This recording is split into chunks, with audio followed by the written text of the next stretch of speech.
Hello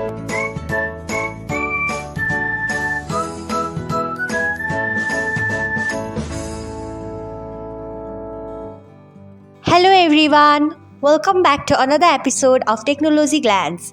Today in this video, I'm going to guide you through how you can get notified when you have new comments on Likee. So let's get started. Firstly, open Likee app in a device, then tap on profile icon, next tap on three dots icon, after that tap on settings, next tap on notifications, then you can see the option of comments, tap on it.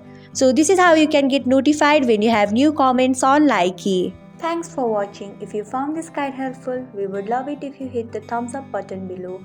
We upload great new tech tutorials like this one every day. So don't forget to subscribe to our channel and hit the bell icon to get an update as soon as we post a video.